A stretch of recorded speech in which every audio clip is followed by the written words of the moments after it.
Hey gamers, today we're going to review the game Stockpile. Let's check it out. Alright, so in this game, this is how the board's set up. Depending on the number of players will depend on how many days on the calendar you play. So 3 players here, 2 to 4 here, 5 here, shorter games because there's going to be a lot of stock going around. And after every round, you'll move this X all the way till it gets to the 1, and that denotes the end of the game. Of course, you have these little stock trackers, which will move up and down throughout the game, and I'll explain more about this later. Then you have these little calculators, which are basically the number of players will denote how many of these you'll use. So a 3-player game will use all of these. 4 and 5, as you see on the calculators, they even have that on there. You also get these little meeples to choose from which color you want to be. And how the game will start, you'll choose your color. Everyone is going to get a random stock. You're going to take some stock out of the stockpile here. You're going to just one of each one, shuffle them up, and then randomly deal one out to how many players. If you have any left over, you'll just put them back into the deck here. You're going to give out the first player marker to anyone who supposedly paid the most for their last lunch. It doesn't really matter who goes first, but this is a game where going first is not good. Also, each character will start off with some money. You have money denotions here. This is from the expansion, which I'll talk more about later. But everyone's going to start off with $20,000 in stock. And so you're going to start off, like I said, again, with $20,000. You're going to get your, whatever your stock was for that. And you're going to keep it on your little stock board here, which looks like this.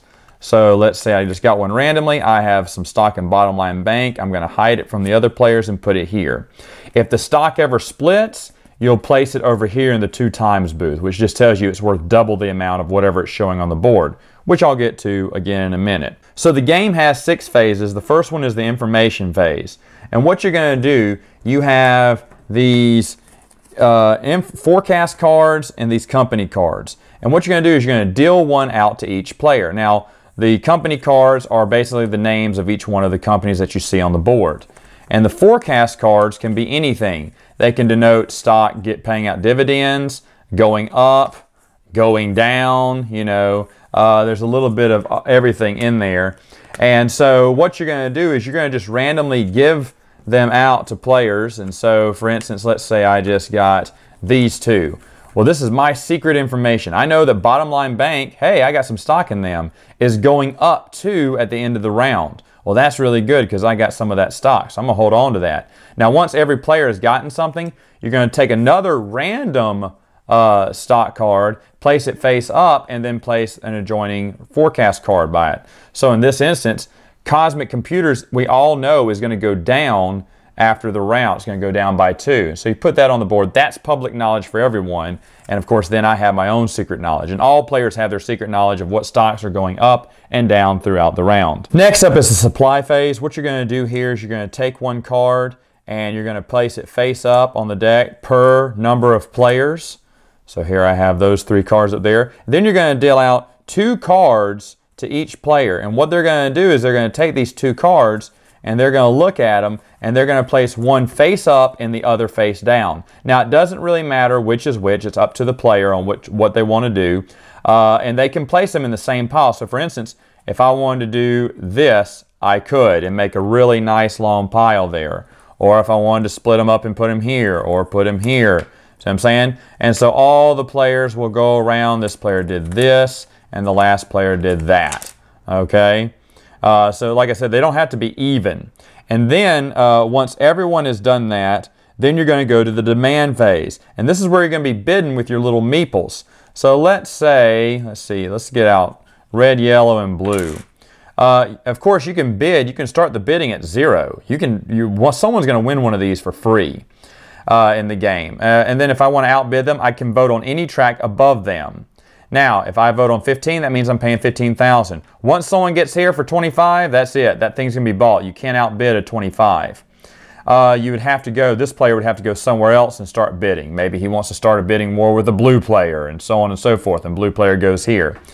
Anyway, after you decide who buys what, you're going to purchase that stock, And then next up, what you're going to do is you're going to pay out anything that may be bad in these. For instance, let's say I bought this stack of cards here, and then I revealed it and found out, oh man, someone put some trading fees on me. Well, I would have to pay those trading fees immediately. Now in the game, they said, like, what if it's down here and I know I only have $1,000 left? Well, that doesn't mean I can afford it, right? Because if I bid $1,000, I'll have to pay that and I want to have the $1,000. No, that's fine. You bid however much money you have left. So if I just have $1,000, I could bid $1,000 on this, win it, have no money left over, and just hold on to the trading fees and pay those later. Now after everyone has bought up their stuff and we're done with the demand phase, we then go to the action phase. And how the action phase is going to work is, starting with the first player, is they're going to play any action cards they have in their hand. Now there's two types of action cards you could have: a stock boom or stock bust. What this allows you to do, and there'll be cards in the regular deck, they may be face up, face down. They're not bad or good. You get to decide which stock is going up or down. So for instance, let's say, I already have Bottom Line Bank. I know it's going up 2. So I'm going to go ahead and move Bottom Line Bank up 2. And maybe Stock Bust. Well, you know what? I don't have any Epic Electric. I'm going to move that down 2. And that's how I'm going to work that. Now let me show you how stock works on the board. If stock ever reaches up to here, it will split. So for instance, if Bottom Line Bank stock split, as you know, on my player board, I was dealt some Bottom Line Bank stock. What I would do is I would reveal it to all the players and then move it over here. And I could keep it back down, face down if I wanted to. All right. What that means is my stock is now worth double the shown amount on the board. So for instance, once it goes up here, you see it has a little stop sign octagon here. That means it would go back to the 6. So if I was right here and I had to advance it 2 spaces, it would go 1, 2, and it'd start at 6. If it was at 10, I had to advance it 2 spaces. I would go 1, bring it to 6, and go 2. So even though it says 7, if I revealed this and moved it over to my 2 times place, it's now worth 14,000 now. Now what happens if it splits again and I have it in the double? Well, then what I would get is I would get $10,000 per of that stock that I had. But I would have to reveal that to everyone else to let them know I can claim that $10,000. And then if I had any other Bottom Line Bank cards that I got previous before the split, I could move them over to that button. So that's how it works when stock splits. Everyone gets rich. But what happens is the exact opposite happens.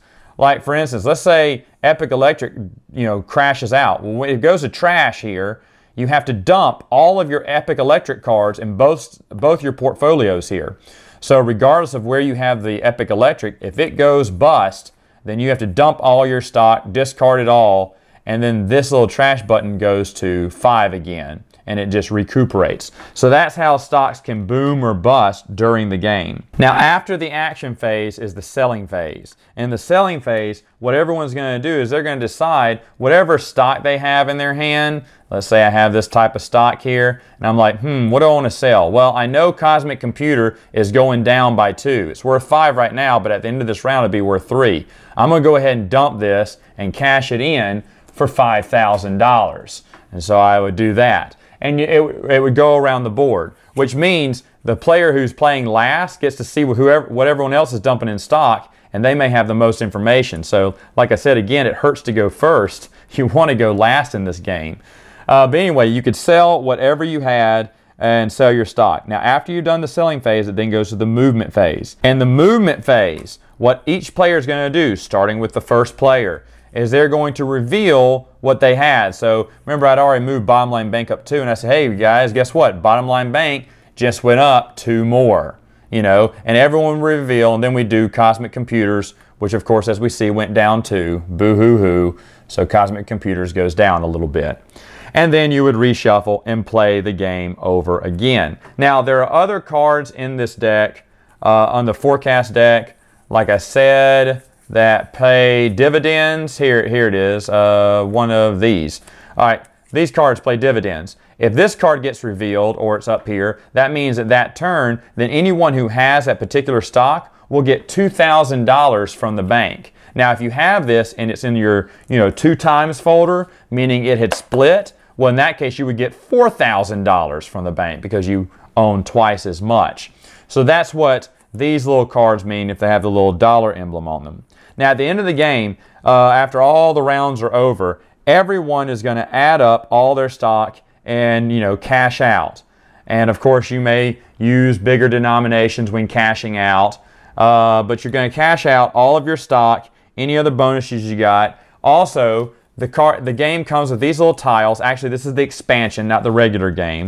The expansion does come with these. Whoever has the most of any certain stock get an extra $10,000. Now in the regular game, you can just add $10,000 to your score, but in the mini expansion they gave you these nice little cardboard tiles here to hand out to the player who had the most stock of each one. So this is another way to get extra money. And of course, the player with the most money wins. Now, there are several other ways to play this game. They have advanced versions where you can play as some of these characters here, and these characters let you do little cheats in the game. So that's kind of how that works. They also have another advanced board here. This is on the base game here, that you see the stock is a lot different. Like computers can split real quick or bust real quick. You know, so it's different lengths of how each one can go. The faster automotives can go and split, but they can go bust in a heartbeat. So this is a little neat way to play the game. As you see, bottom line banks can split a lot. It'll be a lot for them to go bankrupt. But anyway, it's just a different way to play the game if you want to play it like this. I haven't played this version yet. If you want the expansion Continuing Corruption does come with a lot of extra stuff. Some of the stuff it comes with is bonds here. And you can purchase up to 3 bonds per round. And what the bonds, they give you this little card here. The bonds can be worth X amount depending on how many players there are, as you can see here. And each round, they're going to yield $1,000 interest. And at the end of the game, you can sell it back for the amount you bought it from. So just like bonds in real life, these bonds aren't going to get you mucho money, but it's guaranteed money plus your money back. So you can make some slow interest on this. So there is some gameplay when it comes to bonds. Other things they give you that I think are really cool is commodity cards. Commodity cards, you're trying to collect a whole set of these commodity cards. There's like 9 or 6 different commodities in the game. And the more you have, the more bonuses you have. So if I have a set of all 6, which would be hard to get, I get a bonus 48,000. Of course, these can add on. Like let's say I have this many. Okay, so what do I have here? I have a set of 3, there's 4, and 5. So I have one set of 5. Okay, so how much is that worth? Well, that's worth 35,000. Not bad. But wait, I had some extra cards here. I have another set of 3. So that would give me 15,000. So that's how it would go. That's how much this would all net me. And what you're going to do on top of each round as you're placing out all of the stock here and whatnot, you give each one of the players one of these commodity cards. You just pull it from a different deck. They're a little bit darker than the regular deck there. So you keep this separate. You'll give one out to each player, and they get to play on any stack they want. Of course, more than one can go on a stack if the players so decide to do so. But also in this deck are tax cards. Now these are bad things. You don't want taxes. Sometimes you have to get them though if you want to get the stock. And of course the game also shows you how much you have to pay depending on how many tax cards you accumulate over time. As you see, the more you accumulate, the more you'll have to pay. So you don't really want these as much, but sometimes you'll have to get them if you want the rest of the stack. Another thing the game comes with is these dice and this little dice holder here. What you do is you'd roll the dice. 2 are always negative, 2 are always positive, and 2 are, you know, could be positive or negative. Usually positive though. And what you would do, you'd roll the die and then assign them to their little stations here. Doesn't matter where they go. And then you'd pull the cards from the forecast deck that align with the cards on the dice. And then you'd randomly shuffle them out and give them out to players. So basically, this gives you a little better idea. If you don't like the randomness of just drawing these cards, you can actually see what would be going up, what would be going down. You know, you just don't know what it is. So that's an extra piece of the expansion that comes with Continuing Corruption. Anyway, as I said, the player with the most money at the end wins the game. All right, so final thoughts. What do I think about Stockpile? Well, I played this game at Gen Con. It was one of my top 5 favorite games. I think it was number 3. and it's just a wonderful game. I ended up buying it, loved it. In fact, each time I play it, I love this game even more. This is quickly becoming one of my favorites. It is so weird, right? The stock market. My only complaint is I wish the game were longer. And sometimes, even though it's not in the rule book, we do play a bonus round just because no one's ready to give this game up. Sure, we could start over again, but we have so much stock we need to sell and so many other things we need to do. The game really provides a lot of options to make it fun. We've never played on the advanced board or with the advanced cards. Basically, every time I played, I've been showing someone new, and I didn't want to make it seem too complicated, so we just played with the base stuff. But I can't wait to flip the board over and play with those advanced rules or play with actual characters that let you kind of cheat some of the rules established in the game. It's so much fun. Now, should you get the expansion that comes with it called Continuing Corruption? Yeah, you don't have to. You can play with the base game and enjoy it on its own. The expansion does give you the extra 100,000 stock card, which will help you out at the end of the game. And, you know, instead of counting it out, you can go with the big hundreds. That's always nice. It has a bigger X marker. It has those little cardboard cards. All that stuff is nice. I'm not a big fan of the dice, though. Everyone who I've seen reviews on, they love the dice. They love that you roll these dice, and it already tells you what cards to pick out and shuffle out, and you know something's going up, what's going down, and how much. I don't really like that. I think it takes away the surprise from the game. So we've never played with the dice. I just like randomly dealing out the cards that are in the deck and being super surprised. You may have a great day on Wall Street where everything's going up, and we have had days where it seems like everything's going down. But with the bonds and the commodity cards, I really like that in the game. Commodities just add that extra oomph to it. Tax cards suck, but those are good too. Getting the bonds. There are people who will buy some bonds. Bonds can pay off if you get them early. Later in the game, they're really not going to help you, or you may not help you at all. Maybe you don't want any slow interest earning. But bonds are basically where they should be in the game, I think. And it's slow interest, but guaranteed.